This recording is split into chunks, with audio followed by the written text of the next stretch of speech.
Don't you love this song? Yeah, it's my favorite. You know what this is?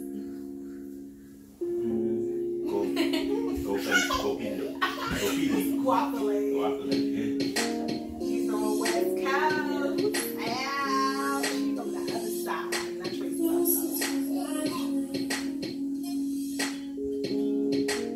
Doesn't this make you just want to like doing Cruising down Malibu. Yes.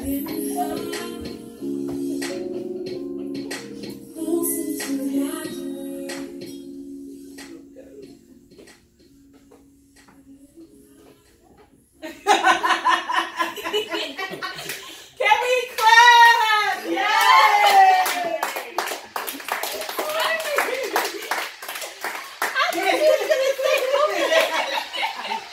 This is our first episode of Friend in Your Pocket Conversations with Hope Nation, and Miss Tay underneath the table has stolen one of my many musical devices that I had here, but that's okay. So, in starting this new podcast, this is our first episode, and I just want to reintroduce everybody to each other. We're going to go from the eldest to all of us. And what is your name, my dear? You used to be looking over there. Lorene Reynolds, better known as Mama Pocket. Clap it up, Mama Pocket! Alpha Perez, also known as FYP's brand manager. Sometimes. All the time. Whatever. Yeah. And I am Tracy, owner of the TM Experience, professional resume writing, and more, and the production manager of Friend in Your Pocket. Yes. Yes. I'm Sanaya. I am Friend in Your Pocket's personal assistant. She doesn't even get high. So she's not, she's pretty, but she's not used to being. My name is Around the Way with May May. Her name is May May, and she's going to have a segment called Around the Way with May May. She will be bringing you fashion, wrap-ups, gossip, trending, and as you can see, she's like all natural, so she's like having a natural hair experience. So she will be taking you through that journey, okay? And I am Friend in Your Pocket. I feel a little weird because I don't really know if you can see me because my beautiful son's head seems to be in my way, but that's okay. So I'm Friend in Your Pocket, spiritual personal trainer to the people, to the world. And I just want to bring you this podcast because so many people have asked us to do something. Why don't we have a reality show? Why aren't we doing something? They want to see us because we just show up. And there's more of us. But this is who's here today. So again, my name is Friend in Your Pocket, author of Friend in Your Pocket, Conversations, Session 1 and 2, and Conversations with Mini-Me, and so much more. And this is...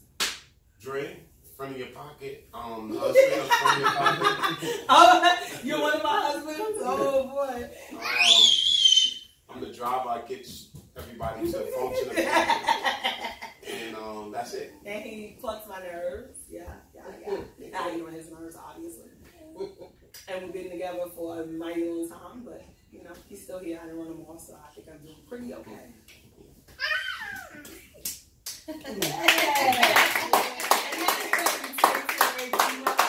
Instagram and Facebook, that's Tay Tay. And last but not least is, I'll introduce him just a little bit. This is Moose, one of the partners at Centurion Motors Group. And they are our proud sponsor tonight. As you can see on his shirt. Can you see? Can you show the people your shirt? That's on my shirt. Yeah. Centurion Motors Group.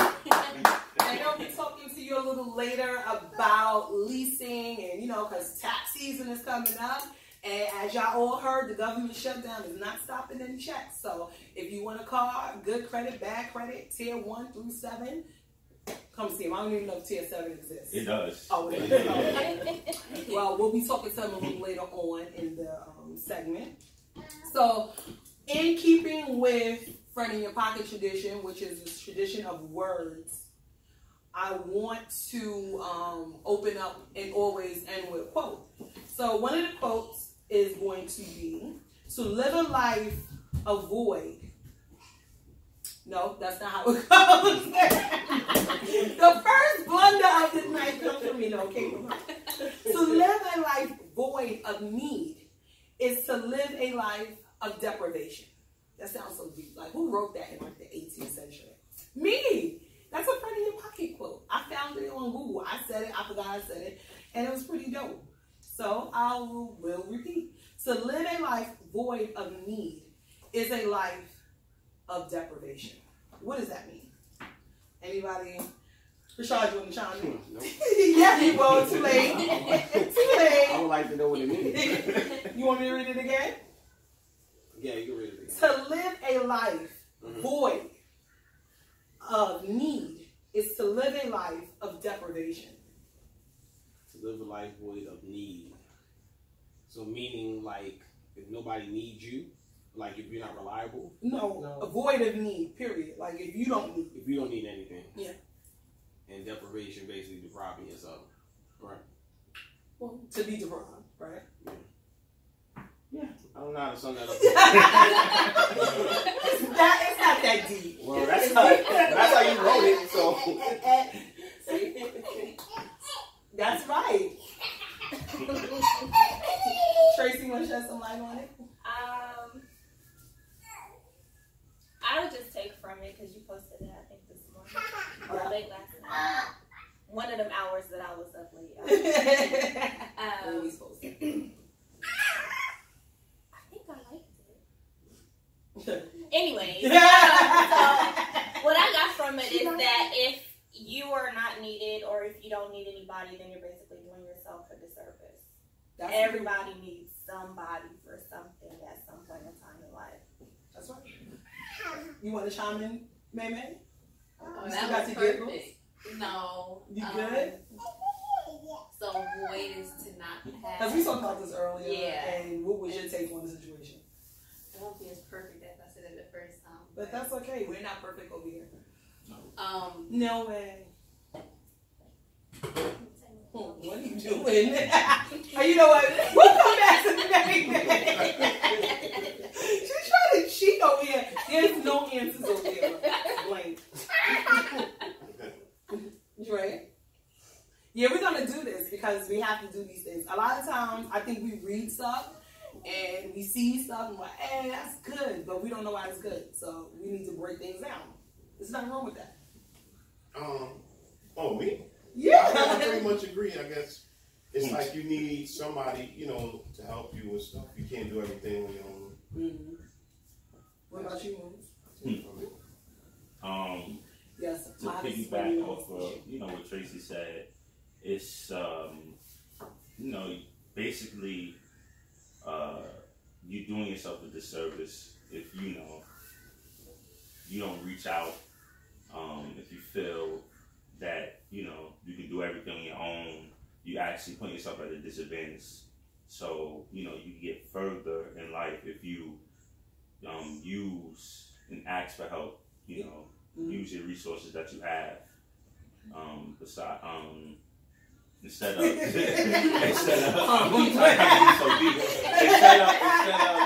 trying to just be a one-man show. That's the sound of the earth.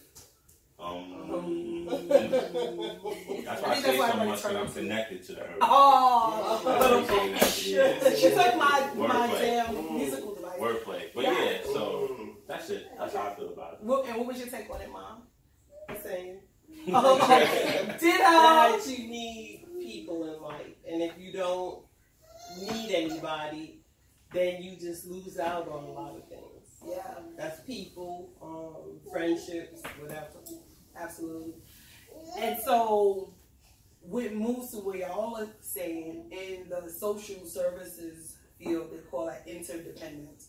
We talk about oftentimes, right here, I'm independent and I don't need nobody, but that's actually a weakness.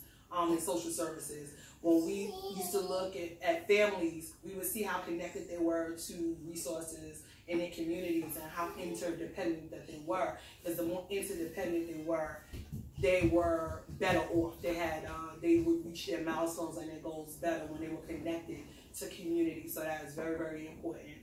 And basically, my take on what I wrote is that it's twofold. You know, everything always has different meanings. A lot of times when we feel as though we have everything, you know, we look at celebrities, we look at people that are affluent, and we wonder why they do such dumb things, and it's because they don't need anything anymore. They feel like they have everything they need, and they start filling those voids in their life with stupidity, drugs, you know, all type of crazy stuff, reckless behavior, and that's because the need is no longer there. So when you, I can snap. So it's very important to have a purposeful life and to do things that always keep you meeting and learning and growing. So I think, you know, we all have valid points, and I like that. So that quote, you can go Google that, somebody made a meaning of it. I'm so proud of it. So that's what we're talking about here. So that's the conversation. That's where Hope Nation conversation is all about. It's like, having that conversation you always have. They have the Red Table Talk now with Jada Pinkett Smith. We've been doing that for years, forever. And that's why it was very important for us to bring our conversations public, because so many people would come when we would do gatherings and stuff, and instead of being outside by the pool, they're in here at this table having those conversations, whatever it is, whether it's talking about people, whether it's that life conversation, that life affirming conversation. So that's what this podcast is going to be about.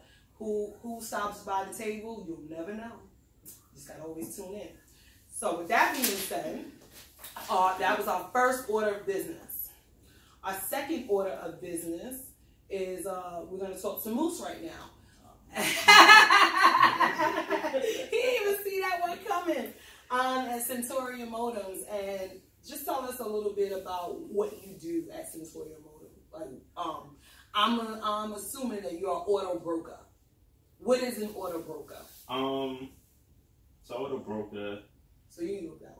Yeah. So auto broker, nowadays everybody is an auto broker. A lot of times, a lot of people go through them when they don't want to deal with the hassle of going in the dealership, sitting in the dealership for hours. I remember being there with my parents, these two, buying cars, and we're there all day from sun up to sundown, just to hope that you get approved for a car. Right. So so what we do, we cancel out that we submit all the paperwork for you, so you don't have to send us out of the dealership. You can go about your day, shop, whatever you have to do, and once so you can pay for the car. Yeah, exactly. And once you are approved for the car, we bring everything to you. Home or office, if you're at work, or if you're at home, we can bring the car to you with the contracts, sign you up right there in the car, and if you have a trade-in, we can also take your trade-in off your hands too. So that's what we do. We focus more on the service aspect and making it more convenient for the customer. So that's really what we do at Centurion Motors. And how many years of experience does Centurion Motors have? As a whole, we have over 20 years of experience. 23, going on 24 years, I believe. I purchased my 2007 Aspen from Dave Watson, the founder of Centurion Motors. Yep. So that's how trusted they are in the auto community. Celebrities, regular people, from Hondas to Maybachs to you name it, they get it. Yes. So they're very trusted. At first, I was like, who is going to buy a car off of Instagram? He sold a lot of cars on Instagram. You wouldn't believe it. So, that's how trusted they are, because, selling the car is very personal. You got to give up information. And these guys here to get the job done, and you don't have to worry about your information being on the black market and none of that kind of stuff. We take it very serious. It's a family business. So if you're in need of a car, tax season is coming up. Centurion Motors You know, yeah, you can find them on Instagram. He is Moose at Centurion Motors Group. Yes. So you want to be hitting up IG and DMing them, sliding the DMs, and buy your cars from them. Hashtag Centurion Motors Group too. That's right. That's another. Okay. The two to find us. Yes. Excuse me. And they're our sponsor tonight, so they're helping pay for this luxurious production that we have going on. And next, we have Round the Way with May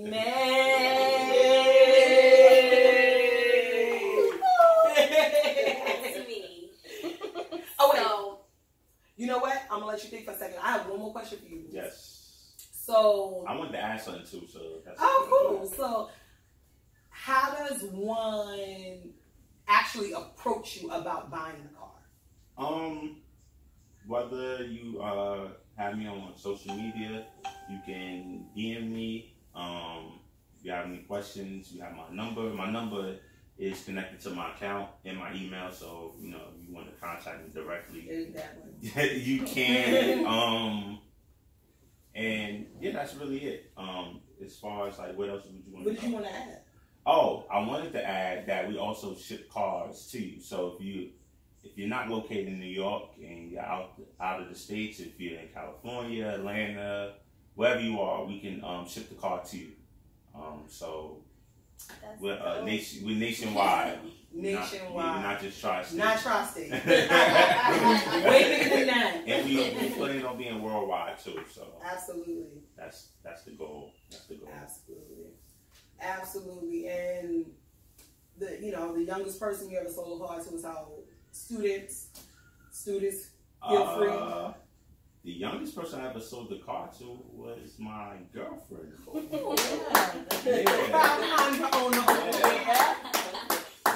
I think you were 18 and 19 at the time. Yeah, like 3 years ago. Yeah, almost 3 years. Her lease is almost up. So. Yeah, she needs a new car. Yeah, so. No, so like how they say 8 to 80, blind, crippled, and you know what? So just no matter how old you are, if you're old enough, valid driver's license, you got your stuff together. Mm-hmm. They have student programs. They have all of that. So first time buyer programs. Mm-hmm. So come to them. They have bank connections. They have it all set up for you. Mm-hmm. Don't worry about it. It's worry free. Worry free. And if you don't have, we work with you. A lot of people, sometimes don't have a down payment. We work with you, so we do what we can to get you into the vehicle that you want. So all that's right. us. Centurion Motors Group. Thank you. Here, but I don't know who you will be. So after I say around the way with me. Hey! There you go, girl. So I'm supposed to be talking about the Golden Globes. Over there. But there's nothing to really talk about with that. Oh, The fashion was a little whack. Oh. Like Anthony say, whack. Whack. Father Tom. Did you take a look at Regina King's She dress? looked nice. That was very nice. That rose gold. Nice Yeah. Yeah. That was pretty good. I didn't see any men's outfits that I liked. Even Lady Gaga was nice. I like with the blue hair. Yeah, Represent the old, like the 20s. Yeah. That You didn't see it? dress. Check you out. Oh, and she trying to call me out. You didn't see it. That old Jewish mommy over here. You didn't see it. I try to get this together. So that movie, The Crazy Rich Asians? Yeah. Yeah, I love that movie. Gemma Chain, Mm-hmm. she had a nice little blue dress on with like a bow action in the back. Yeah. It was nice. Had bow action. Bow action. Yeah, that was okay. But no men. No men. No men really. Yeah, men don't really bring Nothing it. different. There's nothing to do. Tuxedo, they all look like butlers. So yeah. Besides being in Beverly Hills, that was the only thing. Yeah, she's in love with California.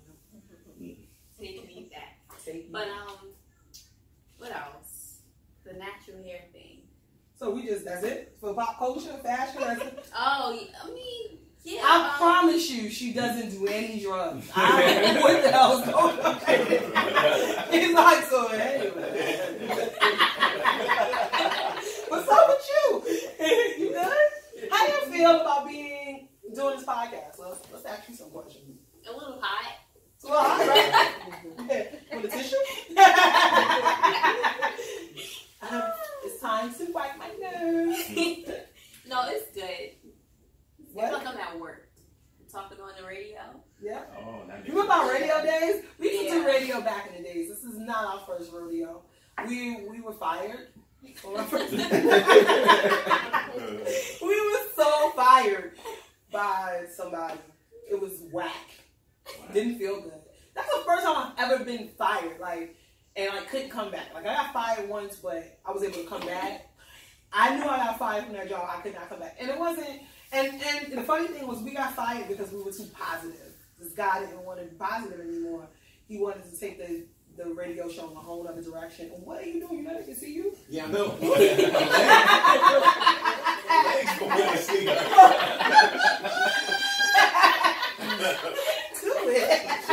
Word. You got time. So you know what? We're gonna have to take it to the mom cave maybe for next episode to do from the couch. I don't know. We gotta figure that out. This is our first episode, so right now. But yeah, so we got fired from that job, and now we're back, and we got a whole show. Yeah. Right? Isn't that cool? Ooh, ooh, ooh. Clap. She's from California. I think she got a medical card. Oh, now look. So back to live action. What do you have for us in this book? I mean, you've been writing, but you don't got nothing to talk about. Back to the green book. Oh, the green book. The green book. Yeah, Yeah, Mahershala Ali. Yeah. Yeah. They want a lot of more. You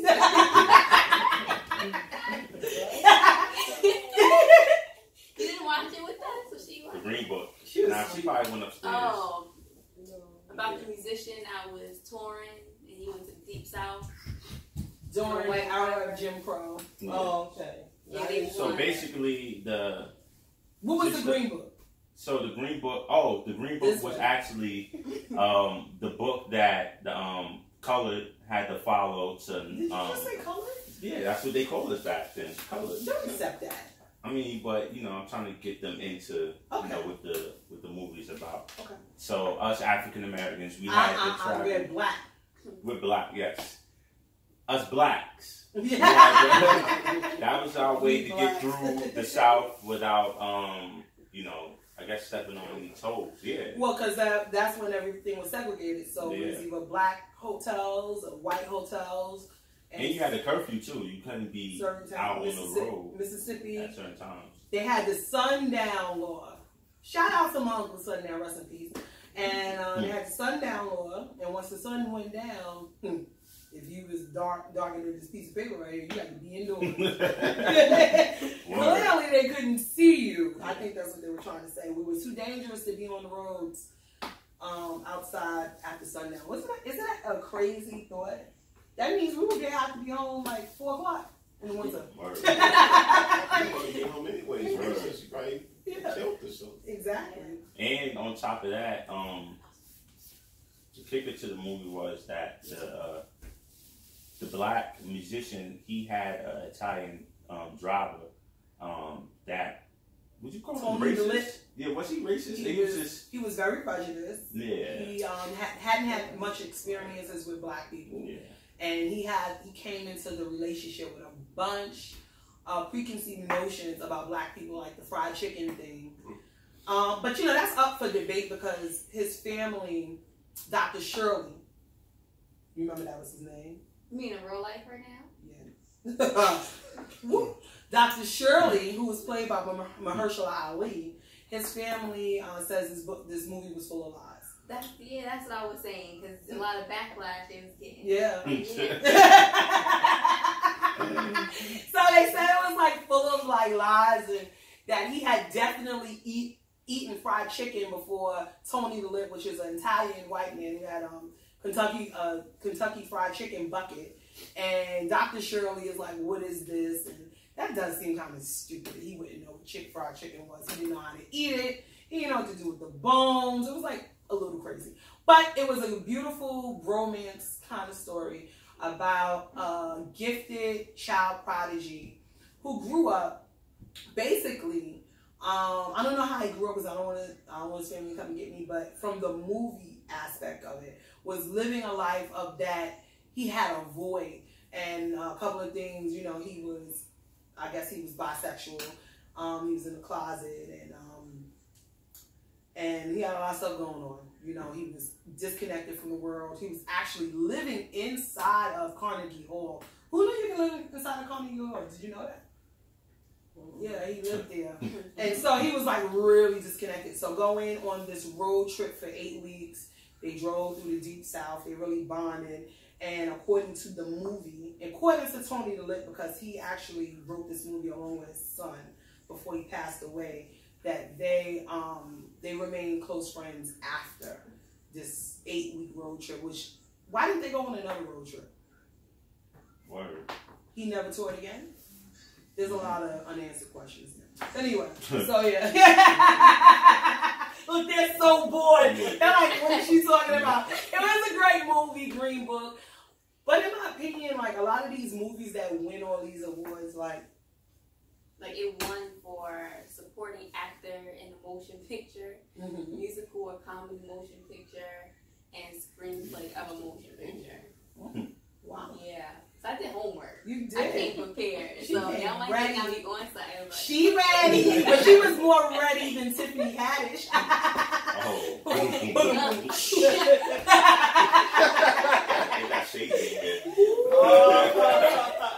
Little shady, little shady. How do you feel about Tiffany She's Haddish? got stuff together. She's wilding. Yeah. She came too far to look like that. Yeah, because they got the new hashtag. She ain't ready. Yeah. Oh, wow.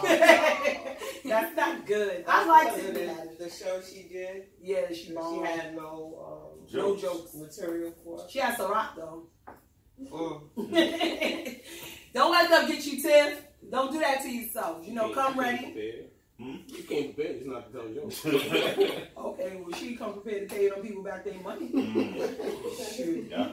I mean, people were like leaving in droves, so it's like, It's I don't think I after can show, money. Yeah. That's hard. She was asking people to come sit closer. Fill in the gap. Yeah. Oh, wow. So that's a very humbling experience, and I think, you know, we all know what that's about. Everybody has to be humble in their career. And this will be a life-changing moment for her. Sometimes moving too fast is a thing. Yeah. She need writers. She do. She do. Everybody need a good writer. Chris Rock had a hell of a team, like him and Wanda Sykes and, you know, Paul Mooney's and stuff like that. There's a lot of writers behind people, and people don't realize that one joke can have about 10 people behind the joke. You know, it takes a lot of work. Just like that movie we saw last night. We shouldn't have been watching it, but it was funny. The Happy Town Murders. The Happy Town Murders. Have you ever seen that movie? Did your guys see that? No. No, it's like the Muppet movie, but like the X-rated version of the Muppets. Yeah. I remember It's that highly preview. Yeah. inappropriate. Yeah, we turned it on when Taylor was here. We had to turn it off. We all damn lies stuff going on. But it took like 5 or 4 people just to have one Muppet moving around. So that's just how show business is. It takes so many people to get things going. And it goes back to what we talked about earlier about being independent, wanting to do everything on your own. And this is a result of wanting to do things on your own. You need help. You ask for help. Ain't nothing wrong with help. People always talking about ghostwriters and like Drake has a ghostwriter. This one, I don't care as long as it sounds good. I don't care who wrote it. How do you feel about that? You asking me? Oh, it's an art. I feel, you know, if you're gonna claim you're the best at what you do, you have to put in. You're not saying he didn't put in his own work, but you know, if it's allegations that you have a ghostwriter, then you can't really, you know, proclaim yourself as the best. You know, a lot of people. I don't know. It's kind of 50-50 because you have a lot of great artists that, you know, collab, that use other writers. So Yeah. I mean, it is what it is. When's the last time you looked at the album? Well, y'all don't look at albums because y'all kids, right? Nah, but they don't. Millennials don't look at. They don't have. Right. They don't really. Nobody really buy hardcover. Okay, but you can still look it up. Yeah, you right? can, and you can. And you never see just one person wrote their song. Yeah, not It'd be about 7 people. They get help with the hooks. But you know what? Another thing too, yeah, like how Dad was saying, help with the hooks. I think a lot of people probably also took it out of context when they say he had a ghostwriter. I think you brought it up to me. They have creative writing sessions. Yeah. So if this is all of us, and you know, I did come up with a song. I play, spit my raps to you, and if y'all feel I need to take something out and insert another bar or something like that, that's not really having a ghostwriter. It's just having, you know, help. Filling the void. Well, how do you feel? This is Mr. Manager Extraordinaire. He's been quiet. Yeah, like what's going on with you? I've been doing, you know, looking at research on. How are you doing research while we're working? That was homework. Homework. Come prepared. Okay. Well, prepared. Sometimes you gotta do the homework. All right. What we gonna do? Right. How do I feel about ghostwriting? I don't honestly, you know, kind of piggyback off what you said. I think, you know, if it sounds good, like who cares? You know, at the end of the day, everybody's getting help somewhere. You know, even down to production. Right. People recycling beats. You know, that they know, you know, the generation that's listening to this music hasn't heard before, you know. Right. You can ask a whole bunch of people, you know, where did they sample that from? You do it to me all the time. Yeah. Like, where's that sample from? What movie's that from? So, you know, I think, you know, it's just a matter of people either, you know, caring enough to go look and do the research to see, you know, where they got the help from, or people just don't care. They don't care. I think it's like and I think people just don't care, you know. Even the OGs now, the OG, you know, producers don't care. You know, they're recycling songs clearly. You know, the Swiss Beats and Lil Wayne song. You know, that was recycled from G Deck, but uproar. Yeah. Nobody's gonna give G Deck the credit. Why you ain't say Special Delivery? Because that's where it came from. They did, yeah, Special Delivery. You know, and that was a big song. You know. They got your own shit. Yeah, you know, that's a big song. So, you know, I think at this point, like, it really doesn't matter. You know, I think people do it more so to kind of like downgrade the person character. Yeah. You know, at this point, I think it's a form of hate. That's right. Yeah, you know, I think that's the best way to put it. It's just a form of hate. You know, people hate to see people winning for a long time. Hey. Shout out to Black Rob. Yo, I swear to God, I was thinking that. Shout out to BR, baby. Is he good? I remember he was, you know. He was sick. He was going through some health crisis, but I saw him like doing a show or something like that. So I think he's on the mend. He's getting better. So we just gonna prayers up for Black Rob, and you know, stay healthy. And he's a talented dude. You know, I grew up with him, so very talented dude. Always have been. Bluetooth disconnected. And I just pray that, you know, production issues, minor. You know, I pray that he'll once again grace the mic, and, you know, hopefully he can, you know, guide a youngin'. You know, there's some guys on the east side or in the Bronx that can use his help, and he's still talented. He still got it. So, shout out to Black Rob. So, moving along, we're here with the TAM experience. And, you know, everybody's talking about this new year, new you, all that nonsense. You woke up the same. You're going to go to sleep the same. You just need to get your stuff together right now. So, keeping in that spirit, you know, with a fresh year, a lot of people saying, yeah, I'm going to quit that job. I'm getting rid of that job. I'm going to do this. I'm going to do that. And they only got a resume. You know, the picture I hate the most is the girl with the walking up the steps. You walking up the steps with the bag. Like, come on, y'all didn't use that. No, now they use Michelle Obama. You saw that one? Yeah. I haven't seen that one. You haven't seen that one? Man, she wore that gold dress. She had the, I guess she had a book signing or a talk with Sarah Jessica Parker. Yeah, she had this. Yeah, so they replaced the girl with Michelle Obama now. That doesn't make it different. That doesn't change things. You know, you carrying that same old bag and you ain't dropped the bag or nothing. So, again, I think it's time for you to give me a resume. I think it's time for you to go from entry level, unemployable, to management. And the way you do that is your talk game got to be strong, but you got to get in the door. And how you get in the door is on that paper. You got to make that paper talk for you. So you're going to need to employ somebody to do that. And when you get your little tax money, get your little returns and all that, come talk to my sister over here. She got that TAM experience, you know what I'm saying? And she's going to explain what that is to you right now. Well, it's just that it's an experience from start to finish. I'm really big on customer service. So if you come to me, a lot of times people with this new year, new me stuff, first of all, that's procrastination. If you feel like you need to do something, just do it. Why do you need to wait until January 1st? Now I'm gonna. No, you knew that yesterday, you knew it last week, you knew it last month. So you knew that in October. Okay? Like, let's just be real. But if you're on the bandwagon, that's great. You can definitely come to me. I will pretty much sum you up in about 3 to 7 days, depending on what package you get. My website, www.thetam- experience.com. My Instagram is resumes.by.tam. All the links are there. I suggest everybody follow the page. If you are looking, there's tons of information on there. If you don't know what you are doing, please look, comment, share, DM. I respond to everything, email, because a lot of times people think they know so much and really, really know so little about the employment journey, period. It's not like how it was years ago. You can't just walk in a place and leave with a job.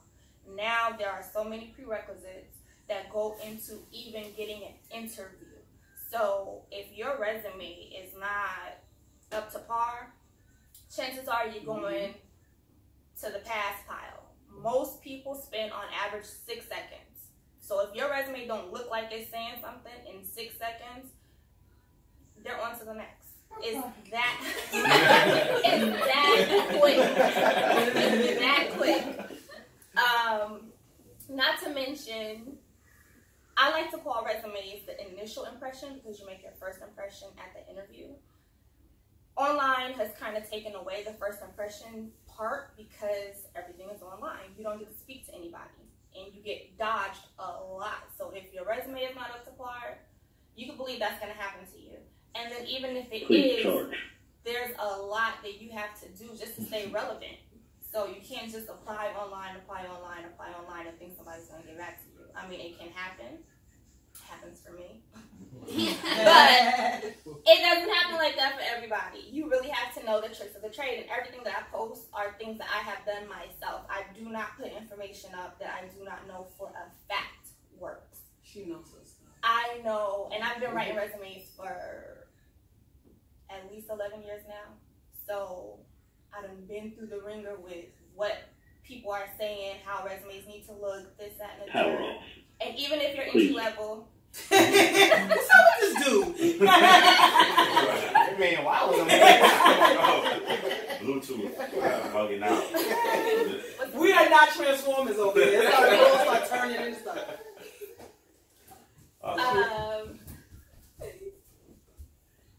So what would you say? What is the minimum that someone would have to pay to? Let's just start there, because you have packages. But what is it? Because we want them to come correct. We want them to know what they're dealing with. So okay. So for starters, Friendinyourpocket, you need to be following her for one. But two, she has her own promo code. So if you follow her, you'll know what that is. That's right. You have to follow her in order to get it.